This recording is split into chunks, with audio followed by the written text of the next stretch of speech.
कि कौन ऐसे जो दो टेंस हैं, कौन कौन ऐसे टेंस हैं जो हेल्पिंग वर्ब चाहते ही नहीं है, हेल्पिंग वर्ब लेके ही नहीं चलते हैं, तनहा रहते हैं, बिना हेल्पिंग विदाउट हेल्पिंग वर्ब रहते हैं, वो कौन कौन से हैं? तो वो दो टेंस हैं।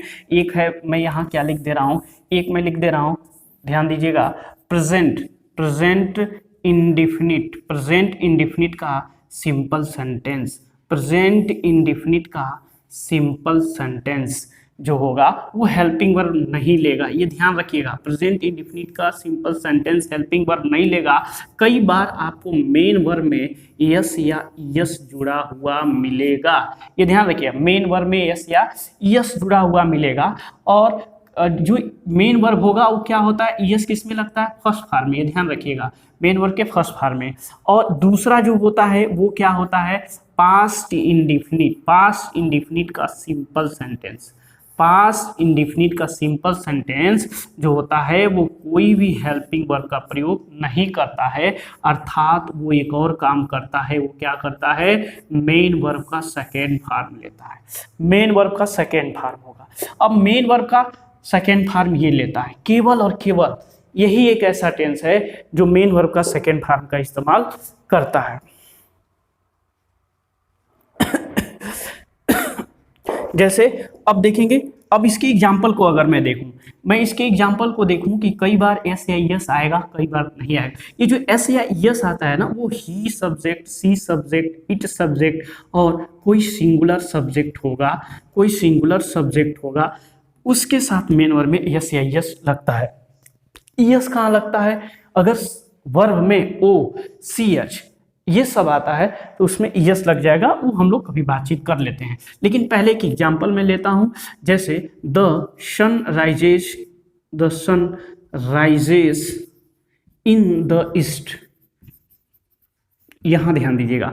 अब द सन, सन उगने का काम किसने किया, उगने का, राइज करने का काम सन किया, सन डूअर है, सब्जेक्ट हो गया, सब्जेक्ट हो गया। सब्जेक्ट के बाद क्या होता है सिंपल सेंटेंस में, हेल्पिंग वर्ब या मेन वर्ब और ऑब्जेक्ट होता है। हेल्पिंग वर्ब, सन के बाद कोई helping verb, do, does, did, is, are, am, was, were, have, has, had कुछ भी नहीं आया। इसका मतलब ये क्या है, ये मेन वर्ब है। और मेन वर्ब क्या लगा है, मेन वर्ब का फर्स्ट फॉर्म है और इसमें लगा है S, that is the present indefinite simple sentence. ये हो गया आपका, समझ में आ रहा है ना, पूरी बात को ध्यान रखना है। और मैं ये लिखता हूं, they go to school, they go to school daily, ध्यान रखिएगा, they go to school daily.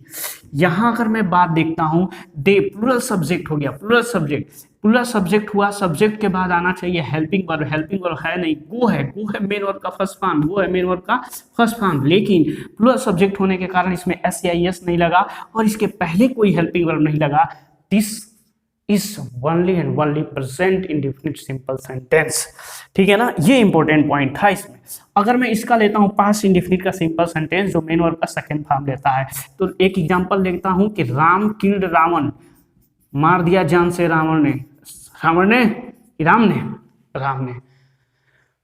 Ravan ने भी जान से मारा था, सीता को हर लिया था, बेचारे राम जानते ही हैं। Ram killed Ravan, Ram killed, Ram subject है, मार दिया है किसको, रावण को, किल्ड जान से मार देना, तो किल वर्ब है, सब्जेक्ट हुआ, वर्ब हुआ, हेल्पिंग वर्ब कहाँ यार, हेल्पिंग वर्ब तो है ही नहीं है, तो इसका मतलब यहाँ क्या है, मेन वर्ब है, और मेन वर्ब का क्या है, सेकेंड फॉर्म।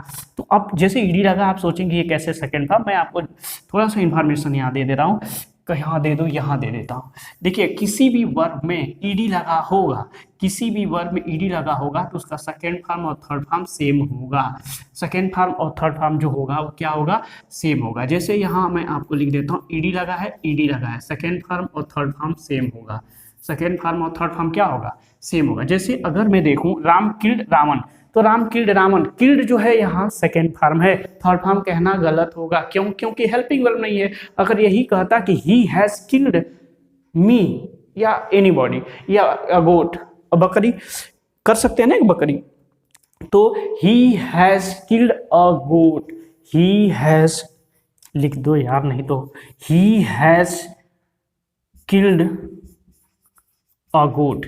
यहाँ आपको क्या होगा, हैज है हेल्पिंग वर्ब, और हेल्पिंग वर्ब के बाद यही किल्ड जो आया ये थर्ड फॉर्म हो गया, लेकिन यहाँ हेल्पिंग वर्ब नहीं आया तो यहाँ मेन वर्ब का सेकेंड फॉर्म, और इस सेंटेंस को कहा जाएगा प्रेजेंट नहीं पास्ट इंडेफिनिट का सिंपल सेंटेंस।